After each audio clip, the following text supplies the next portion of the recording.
السلام علیکم ورحمۃ اللہ وبرکاتہ۔ محترم بھائیوں، بزرگوں اور دوستوں،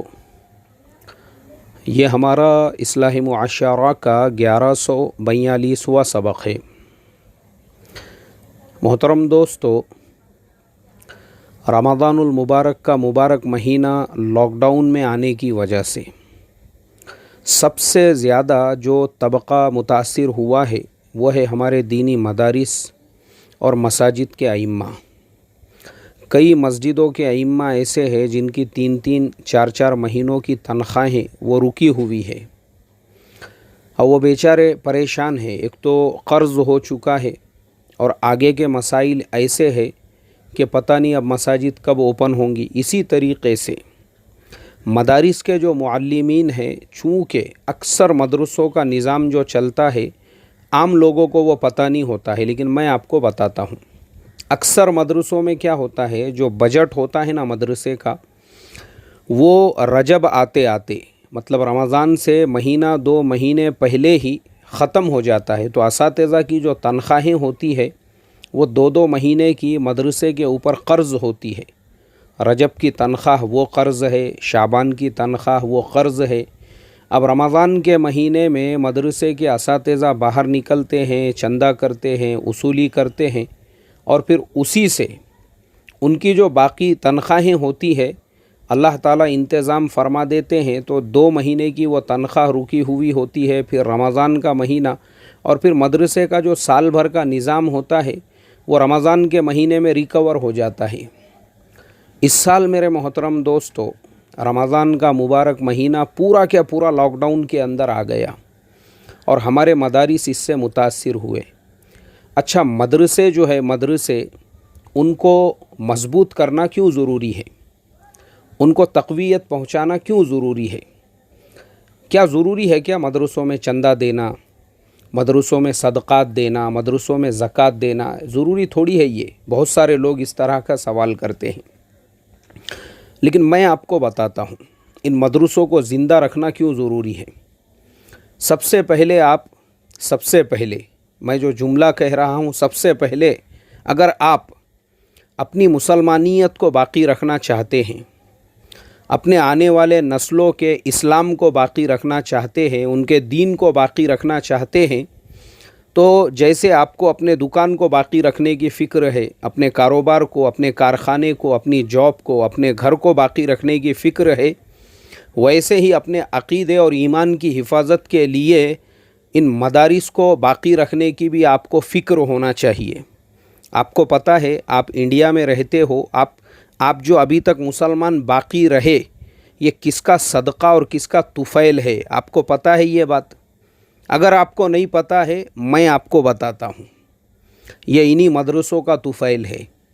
یہ انہی مکتبوں کا طفیل ہے، جن کے طفیل میں آج تک آپ اس ملک ہندوستان میں جہاں پہ تقسیم کے وقت اور آزادی کے وقت پورے کے پورے گاؤں مرتد ہو چکے تھے، اس ملک میں آج تک آپ جو باقی ہے، آپ کا ایمان، آپ کا اسلام، وہ انہی مدارس کی محنتوں کا طفیل ہے۔ یہ میں نہیں بول رہا ہوں، حضرت مولانا اسد مدنی رحمۃ اللہ علیہ، ان کا انتقال ہو چکا ہے، مولانا محمود صاحب مدنی کے والد صاحب اور مولانا ارشد صاحب مدنی کے بڑے بھائی۔ تو میں ایک سفر میں حضرت کی صحبت میں تھا راجستھان کے اندر،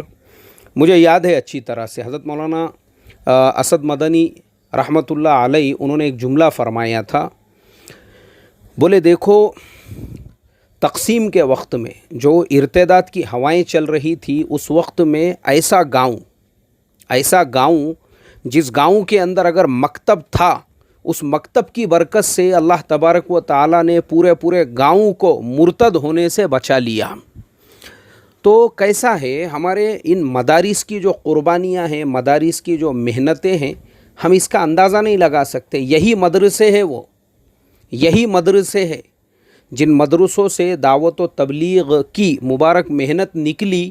اور اس محنت کے ذریعے سے آج ہمارے چہروں پہ داڑھیاں ہیں، آج ہمارے سروں پر ٹوپیاں ہیں، ہمارے بدن پر سنت لباس ہے۔ کیونکہ ہمارے بہت سارے دعوت کا کام کرنے والے ساتھی میری اس بات سے اتفاق نہیں رکھیں گے، وہ بولیں گے نہیں، جو کچھ بھی ہے وہ دعوت کی مبارک محنت کے طفیل میں ہے، لیکن چونکہ ان کو دعوت کے محنت سے پہلے کی جو تاریخ ہے وہ بھی معلوم ہونا ضروری ہے کہ دعوت کی محنت سے پہلے حضرت جی مولانا الیاس صاحب رحمۃ اللہ علیہ وہ خود ایک مدرسے کے استاد ہوا کرتے تھے۔ حضرت شیخ زکریا رحمۃ اللہ علیہ پوری زندگی ایک مدرسے کے اندر پڑھاتے پڑھاتے گزر گئی، اسی مدرسے میں پڑھے، اسی مدرسے کی چٹائی کے اوپر پھر پڑھاتے رہے، اور اسی مدرسے کی چٹائی پہ پڑھاتے پڑھاتے آپ کا انتقال ہو گیا۔ تو ہمارے جتنے بھی بڑے، ہمارے جتنے بھی اکابر جو گزرے ہیں، ان کی سب کی نسبتیں جو ہے مدرسوں سے ہی ہے۔ اور آج بھی اگر ہم یہ چاہتے ہیں، جن علماء کے ہم بیان سنتے ہیں، جن اکابر کے ہم بیان سنتے ہیں، جن مفتیوں کے ہم بیان سنتے ہیں، آج بھی میں آپ سے یہی کہوں گا، اگر آپ یہ چاہتے ہیں کہ ہم تمام کو مولانا طارق جمیل صاحب جیسے بیان کرنے والے واعظ اور خطیب ملے، تو ہم کو مدرسوں کو تقویت پہنچانا پڑیں گی، کیونکہ اسی کارخانے سے یہ نکلے ہیں۔ اگر آج بھی ہم یہ چاہتے ہیں کہ مفتی طارق مسعود صاحب جیسے علماء اور خطیب ہم کو ملے،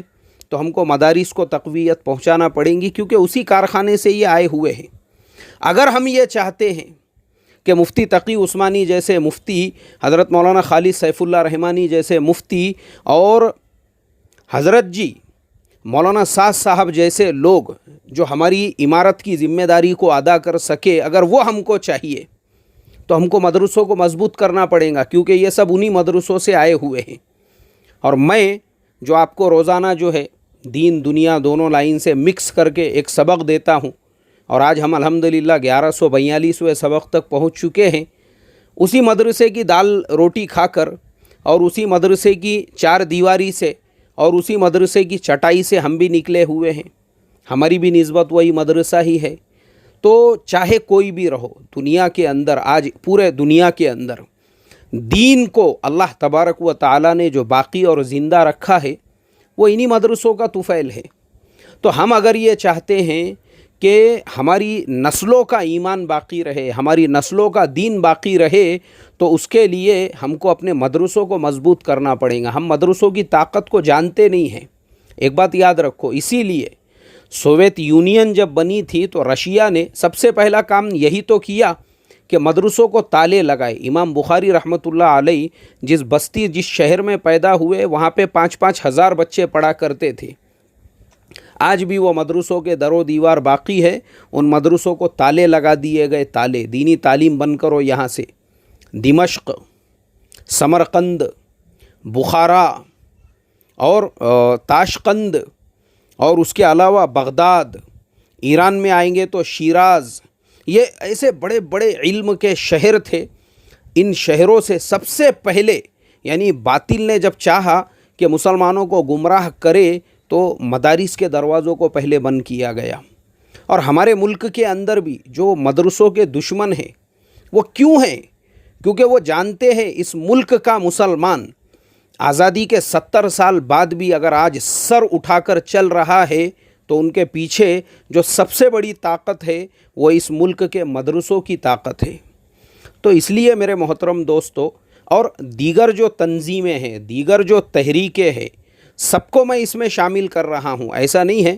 کہ میں مسلک دیوبند کا ماننے والا ہوں تو میں صرف دیوبندیت کی بات کر رہا ہوں، ایسا نہیں ہے۔ دوسری بھی جو تحریکیں ہیں، دوسری بھی اور تحریکیں وغیرہ ہمارے ملک میں جنہوں نے مسلمانوں کی خدمت کے لیے بہت کام کیے ہیں، ہم کسی کی خدمات کا انکار نہیں کرتے ہیں،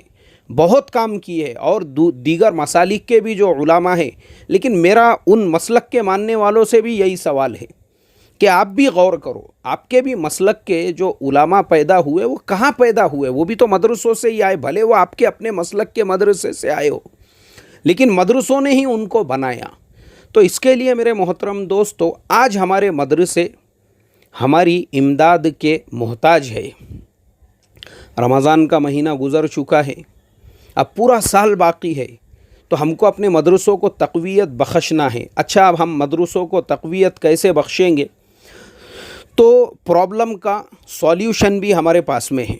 اگر ایک پرابلم ہے، اس کا سولیوشن بھی ہمارے پاس میں ہے، اور انشاءاللہ میں اللہ کی ذات سے یہ امید رکھتا ہوں کہ جو سولیوشن میں بتاؤں گا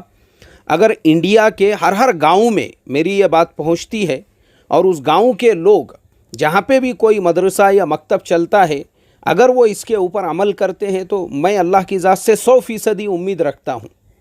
انشاءاللہ آپ کا سال بھر کے خرچے کا جو پرابلم ہے، چاہے آپ کا مدرسہ ہو، مسجد ہو، آپ کا مکتب ہو، اس کا سولیوشن آپ کو مل جائے گا۔ اور وہ سولیوشن کیا ہے میرے محترم دوستو؟ بہت ہی آسان ہے، صرف آپ کو اس کے لیے اپنا دل بڑا کرنا ہے۔ اور وہ سولیوشن یہ ہے کہ جس گاؤں میں بھی مدرسہ ہے اور جہاں کے جتنے بھی لوگوں کی شادیاں یہ لاک ڈاؤن کی وجہ سے کینسل ہو چکی ہے، لاک ڈاؤن کی وجہ سے، اب میں آپ کو میرے اپنے شہر کی حد تک بتاتا ہوں، جو میری جان پہچان میں لوگ ہیں۔ ایک میرے دوست ہے، انہوں نے 5 لاکھ روپیے کا ایک فارم ہاؤس کیا تھا، 5 لاکھ روپیے کا، صرف وہ فارم ہاؤس کا کرایہ ہے، یعنی جہاں پہ ولیمہ ہونے والا تھا ان کے اپنے بیٹے کا، اور شادی جہاں پہ ہونے والی تھی وہ ہال بھی تقریباً 3 سے 4 لاکھ روپیے کا تھا۔ یہ صرف ہال کا کرایہ میں آپ کو بتا رہا ہوں، اس کے بعد اس کے اندر ڈیکوریشن کا خرچہ ہے، اس کے بعد اس میں کھانے کا خرچہ ہے، شادی کے کارڈ چھپوانے کا خرچہ ہے، مہمانوں کا خرچہ ہے، گاڑیوں کا خرچہ ہے۔ اگر یہ سب پورا کیلکولیشن اگر ہم کریں گے تو وہ شادی کا خرچہ 10 لاکھ روپیے اور ولیمے کا خرچہ 10 لاکھ روپیے ہوتا ہے، یعنی 20 لاکھ روپیے کا خرچ ان کا بچ چکا ہے لاک ڈاؤن کی وجہ سے۔ کیونکہ میں اس لیے بتا رہا ہوں، ایک شادی کی دعوت مجھے 3 مہینے پہلے آ گئی تھی کہ بھائی تمہارا کہیں کا سفر وغیرہ جو کچھ بھی ہوگا، India who out of India who, sub cancel کرنا ہے، تم کو ہماری شادی میں اور ولیمے میں دونوں میں رہنا ہے۔ تو اس وجہ سے مجھے پتہ ہے کہ مئی کے آخر میں ہی وہ شادی ہونے والی تھی، اب کینسل ہو چکی ہے۔ تو 20 لاکھ روپیے جس شادی پہ خرچ ہونے والے تھے وہ خرچہ آپ کا بچ گیا۔ اب یہ ایک عبرت ہے ہمارے لیے کہ ہمارے اپنے بستی میں، ہمارے اپنے گاؤں میں پورے سال کے اندر جتنے بھی لوگ شادیاں کرنے والے ہیں، اگر وہ سب یہ عزم کرے، یہ ارادہ کرے کہ ہم سادگی کے ساتھ میں، جیسے لاک ڈاؤن کی وجہ سے 5 لوگ گھروں پہ لے جا کے لوگوں نے نکاح پڑھا لیے، ایسے ہی ہم لاک ڈاؤن ختم ہونے کے بعد میں بھی 5 لوگ مدرسے میں جا کر اسی مدرسے کے اندر اپنے بیٹا بیٹی کا نکاح پڑھوائیں گے، اور جو خرچ ہمارا شادی پر ہونے والا تھا، مہمانوں کو کھلانے پر ہونے والا تھا، وہی پورے خرچ کا جو اناج ہے ہم اس مدرسے کے اندر لے جا کر دے دیں گے، یا دیگر ضروریات کا سامان ہے وہ مدرسے میں دیں گے، یا اتنا پیسہ دیں گے تاکہ تنخواہوں کے استعمال میں آ سکے۔ اگر میں سمجھتا ہوں ہر گاؤں کے لوگ، آپ کو کچھ نہیں کرنا ہے، آپ کو فضول خرچی سے بچنا ہے۔ فضول خرچی، جو فضول خرچی آپ کو شیطان کے برابر کھڑا کرنے والی تھی، ان المبذرین کانوا اخوان الشیاطین، جو شیطان کا بھائی بنانے والی فضول خرچی تھی، اس فضول خرچی پہ آپ کو خالی کنٹرول کرنا ہے۔ اگر آپ نے اس فضول خرچی پہ کنٹرول کر دیے اور وہی فضول خرچی میں ہونے والا جو خرچ ہے اس کو اپنے بستی کے مدرسے کے ضروریات کے اوپر خرچ کیے، میں سمجھتا ہوں پورے سال کا جو خرچ ہے، پورے سال کا مدرسے کا، انشاءاللہ اللہ تعالیٰ جو ہے اپنے فضل و کرم سے اور اس ترتیب کے ساتھ آسانی کے ساتھ پورا ہو سکتا ہے۔ آسانی کے ساتھ میں آپ کو صرف اپنی نیت کو یہ درست کرنا ہے۔ مجھے آپ بتاؤ نا، لاک ڈاؤن کی وجہ سے کتنی شادیاں کینسل ہو گئی، کتنی شادیاں جو ہے سادگی کے ساتھ میں ہو گئی۔ ارے جب سادگی کے ساتھ میں ہوئی، آپ اگر یہی نیت سے مدرسے کے طلباء پہ خرچ کرو گے کہ ان معصوم بچوں کی اگر دعائیں لگ گئی، اگر دعائیں لگ گئی، ان متقیوں کی دعائیں، جیسے حضرت شیخ زکریا نے فضائل صدقات میں وہ حدیث لکھی ہے کہ تیرا کھانا متقیوں کے علاوہ کوئی نہ کھائے، ان تقوی والوں کی اگر دعائیں لگ گئی، دعائیں دولہے کو بھی، دلہن کو بھی، ان کے خاندان والوں کو بھی، ارے تمہاری دنیا اور آخرت کی زندگی سنور جائے گی۔ اس کے لیے میرے محترم دوستو، میری بات جہاں تک بھی پہنچتی ہے، اس بستی کے لوگوں سے میری یہی ریکویسٹ، درخواست ہے، اپنے شادیوں ولیموں کے جو خرچ ہے انہی کو اگر ہم نے مدارس کے اوپر لگا دیا، زندگی آپ کی سنور جائیں گی، اور اس کے ذریعے سے جو علم پھیلے گا، اس سال کے اندر جو تعلیم مدرسے کے اندر ہوں گی، ارے زندگی کا بھروسہ نہیں ہے۔ امریکہ میں 1 لاکھ سے زیادہ لوگ مر گئے، یورپ میں 2 لاکھ سے زیادہ لوگوں کی جانیں چلے گئی، دنیا بھر میں لوگ مر رہے ہیں۔ ہمارا اور آپ کا کیا بھروسہ ہے؟ ایک وقت آئے گا ہماری اپنی بھی زندگی ختم ہو جائیں گی، لیکن وہ 1 سال مدرسے کے اندر جو بچوں نے تعلیم حاصل کی، قرآن و حدیث کو سیکھا، اور دنیا میں وہ لوگ جو محنتیں کر رہے ہیں وہ ثواب آپ کے نامہ اعمال میں بھی جائے گا۔ اور میں آپ کو بتاتا ہوں، ایک مثال دے کر بتاتا ہوں، میں گجرات میں جس زمانے میں پڑھا کرتا تھا تو مدرسے کے سالانہ جلسے میں نے سیرت کے عنوان پر تقریر کی تھی، تو حاجی ابراہیم دادا اس وقت میں حیات تھے، انہوں نے مجھے اپنے گود میں اٹھا لیے اور انہوں نے ایسے انعام اور اکرام سے مجھے نوازے تھے، ان کے ہاتھ میں جتنے پیسے آئے انہوں نے اٹھا کے، یعنی میرے دونوں ہاتھوں میں وہ پیسے سما نہیں رہے تھے، اتنے پیسے انہوں نے جو ہے مجھے انعام کے طور پر دیے اور میرے سر پہ ہاتھ پھیرے اور اتنی دعائیں دیے۔ تو وہ جو ہمت افزائی تھی، وہ جو موٹیویشن تھا جو ان کی طرف سے ملا ہوا تھا، اس کی وجہ سے دل میں ایک تقویت پیدا ہوئی، ایک جذبہ پیدا ہوا، اور پھر ہم نے اور زیادہ محنت اس بات کے اوپر کیے کہ ہمارا جو اللہ کے دین کی بات کرنے کا طریقہ ہے اس کو ہم اور اچھے سے لوگوں کے سامنے پیش کر سکے۔ اور میں سمجھتا ہوں اسی کا یہ طفیل ہے کہ آج تک بھی اللہ تعالیٰ نے جو ہے زبان کے اندر ایک روانی پیدا کی کہ لوگوں کے سامنے دین کی بات کر سکتے ہیں۔ تو میرا بتانے کا مقصد یہ ہے، آج وہ مرحوم حاجی ابراہیم دادا ہمارے درمیان میں نہیں ہیں، لیکن میرے جیسے ایسے سینکڑوں طلبہ ہوں گے جن پر انہوں نے اس طریقے سے دل کھول کر خرچ کیا، تو آج بھی ان کے نامہ اعمال میں اس کا ثواب لکھا جا رہا ہے۔ ان کی قبر میں انوارات کی بارش ہو رہی ہوں گی، اور جنت میں پتہ نہیں ان کو اللہ نے کیسے درجات عطا کیے ہوں گے۔ تو اس لیے محترم دوستو، یہ ہمارے لیے صدقہ جاریہ، ثواب جاریہ بھی رہے گا۔ اللہ ہم تمام کو عمل کی توفیق عطا فرمائے۔ السلام علیکم ورحمۃ اللہ وبرکاتہ۔